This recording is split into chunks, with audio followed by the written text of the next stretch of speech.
Toshkent viloyati Olmaliq shahrida yo'lovchi tashish faoliyati xavfsizligini ta'minlash, yo'l transport hodisalarining oldini olish hamda ehtimoliy noxush holatlarga yo'l qo'ymaslik maqsadida profilaktik tadbir o'tkazildi.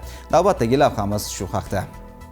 Tadbir davomida yo'lovchi tashish bilan shug'ullanuvchi korxona va tashkilotlar mas'ullari, shuningdek haydovchilar bilan yo'l harakati xavfsizligi qoidalariga qat'iy rioya etish masalalari muhokama qilindi. Ayniqsa O'zbekiston Respublikasi Vazirlar Mahkamasining avtomobil transportida yo'lovchilar va bagajni tashish qoidalari to'g'risidagi qarori talablariga alohida e'tibor qaratildi. O'tkazilgan profilaktik suhbat davomida ta'lim muassasalari, maktab va oliy ta'lim muassasalari o'quvchilarini O'zbekiston Respublikasi Ichki ishlar vazirligining yo'l harakati xavfsizligi xizmati ruxsatsiz ekskursiya, turistlik va safarlar va boshqa ommaviy tadbirlarga olib chiqish qat'iyan taqiqlanishi yana bir bor eslatib o'tildi. Mutasaddilar tomonidan barcha haydovchilarni amaldagi qonunchilik hujjatlari bilan tanishtirish, texnik holati soz bo'lgan transport vositalaridan foydalanish hamda yo'lovchilar hayoti va sog'lig'i uchun mas'uliyatni oshirish zarurligi ta'kidlandi. Ushbu profilaktik tadbir yo'l harakati xavfsizligini ta'minlash, fuqarolar hayotini asrash va yo'l transport hodisasining oldini olishga qaratilgan